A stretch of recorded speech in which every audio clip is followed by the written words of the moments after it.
fam, Alexxa here with another reaction. So today we're going to continue with our Star Trek The Animated series, and this time with season 1, episode 3, titled "One of Our Planets is Missing." As always, if you're looking for the full-length reaction to this particular episode or any of my other content, you can find that on Patreon, and the link will be in the description below. And if you cannot support us on Patreon, that's completely fine. You can support us directly here on YouTube by liking this video, commenting, subscribing, and joining our membership program. So without any further ado, let's get into our episode. Woo! Okay.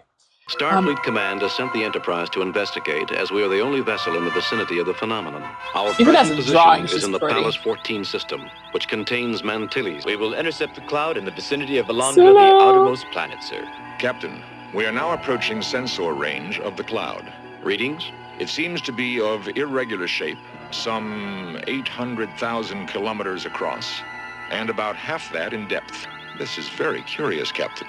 It computes as a strange combination of matter and energy.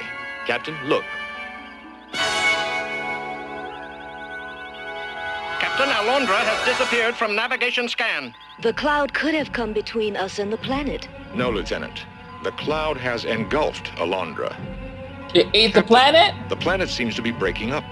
Is it possible the cloud consumes planets? It seems a logical assumption, Captain. It's eating Sir, planets. the cloud is changing course. To the Enterprise? It's impossible. The course change is verified, sir. To The what? cloud is now moving directly toward the inhabited planet. But if it continues on that course... Mantilles will die. If planet annihilation is part of this thing's nature, it might seek them out as instinctively as an amoeba seeks out food. See, it might just continue. It may not consume only planets, but also stars. Oh, jeez. We do not know yet whether it has any selective ability, but it could be a threat to every planet in our galaxy. Bones, I need an expert psychological It might even opinion. eat suns and stuff. How much time do they have? 4 hours, 10 minutes, sir. It's certain there'd be planet-wide panic. Blind panic. On the other hand, notifying them may still save some small fraction of the population, Captain. Who's the governor of Mantilles, Jim? Bob Wesley, he left Starfleet for the governorship. He's no hysteric. Then tell him. Thanks, Bones. Lieutenant Uhura, send a priority 1 call to Governor Wesley on Mantilles. Reverse full power. Full reverse, sir. No, it's got Still you. got us. The streamers are a combination of Koino energy, almost an ambiplasma, with an unusually powerful attraction force. Prepare to That fire thing just all wrap phasers itself into around cloud you. mass. Cloud appeared to absorb the phaser energy, That's Captain. what I thought. Oh, it's angry.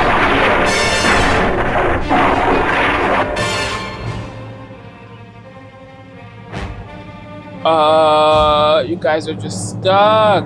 We're floating inside the cloud. The fuck? Analysis, SPOCK. The objects are some form of highly charged gaseous antimatter. Engineering to Captain Kirk. Kirk here. Captain, the power drain on the shields is too heavy to hold for any length of time. I know, Scotty. Antimatter charge ready, sir. Fire.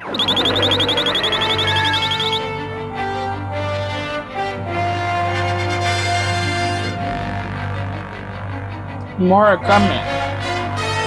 Double the charge. Ready, sir. Fire. Okay. It is possible this cloud in which we are entrapped is a living thing.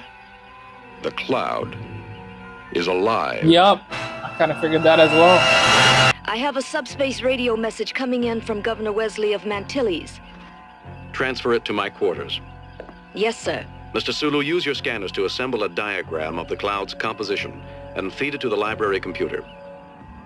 3.5 hours, Jim. It's not enough. You have time to save some people, Bob. That won't be long enough either.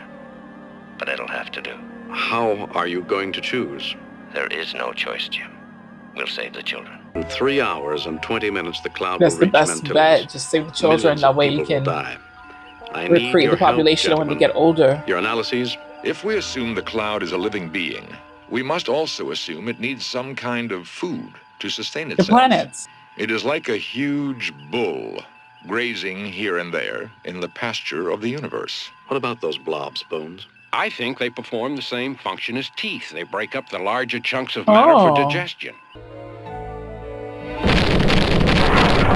Why is there explosions? Those villi are antimatter, If the Enterprise touches one of them, we'll explode. Oh, Mr. God. Sulu, keep the deflectors up at all costs. How much time do we have? 21 minutes, sir.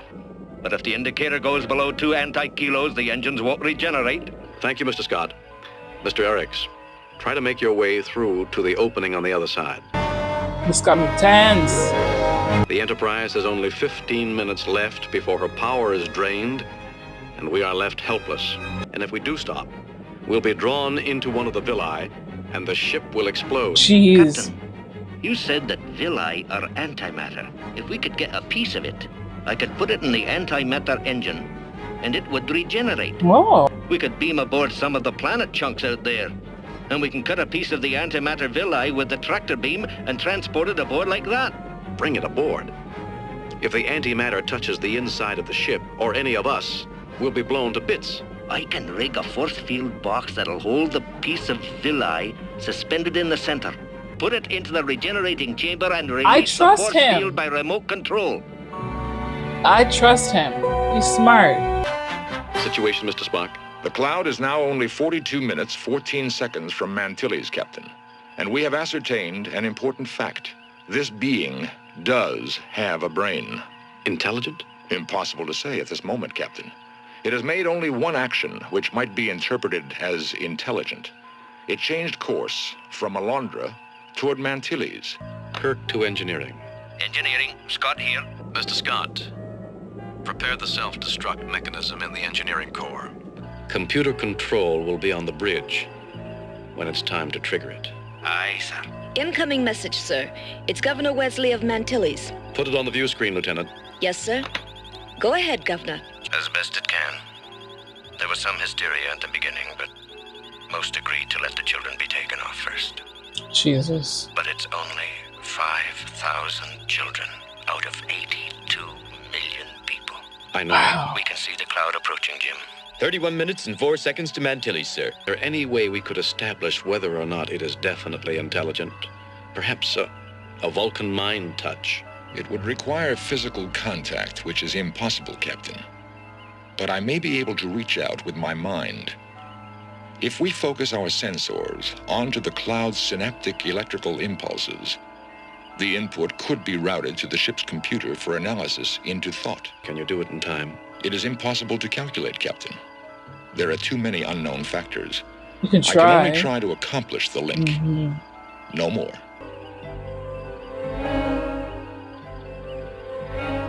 Listen to me.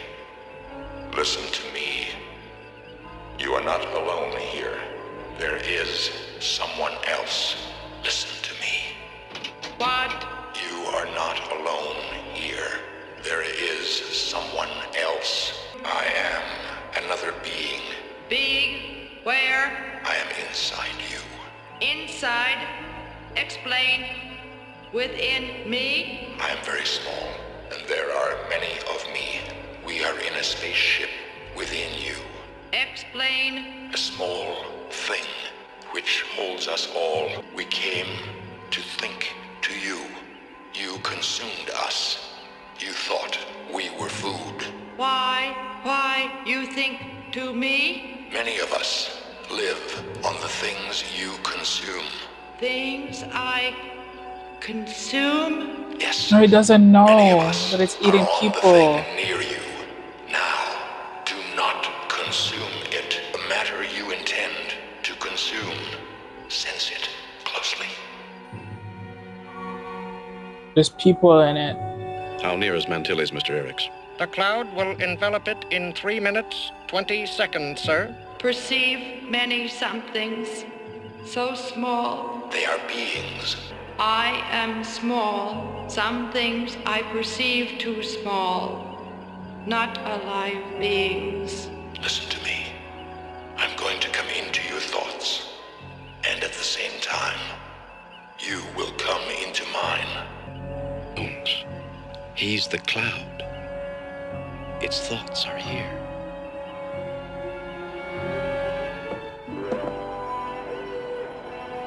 Don't move. Lieutenant, use the library computer. Put some views of the Earth onto that screen. Few seconds, Scotty. We have to give Spock that much.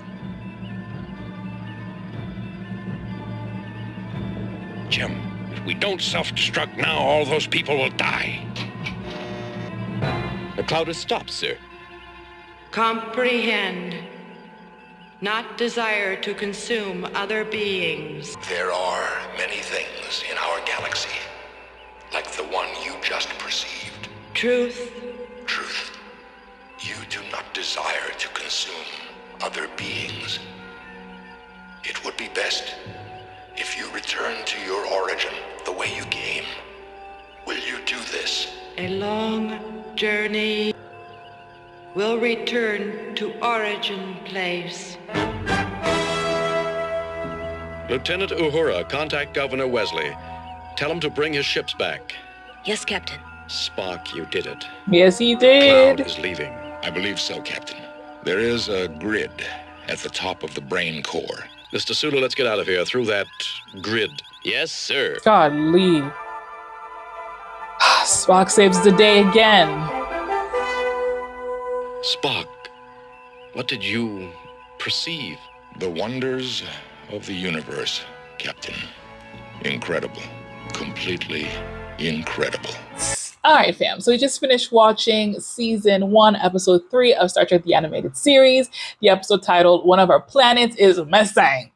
My big question was, how do we lose a whole planet? Now I understand. The planet wasn't lost; it was eaten.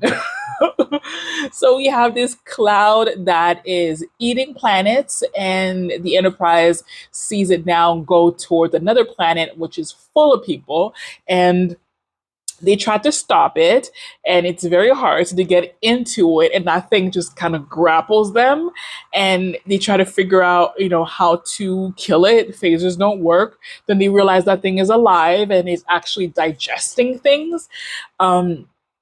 And then we have Spock coming in clutch and transferring his mind to the being to explain to the being that, because it's massive and it doesn't see planets as things with people, it just sees it as things to eat. So it's trying to make it understand that not only does it have people within it right now, within the Enterprise, but it also is about to consume a planet full of millions of people.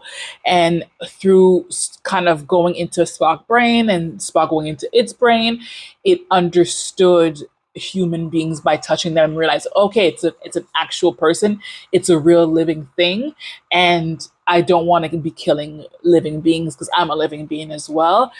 And then just decides to just stop, and then Spock tells it, just go back to where you came from, because apparently it's coming from a different galaxy. So just go back where you came from and go eat the things that you normally ate instead of being in our galaxy and eating our people.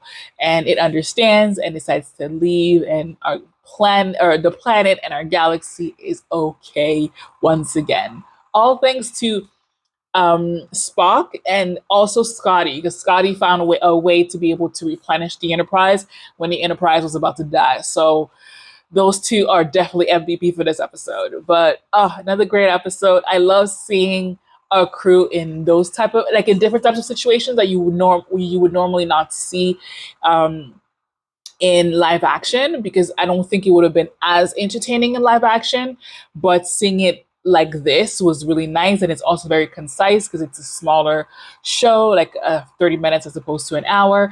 But it made it very entertaining and it made me a little nervous, but thankfully everybody's okay and everything is okay.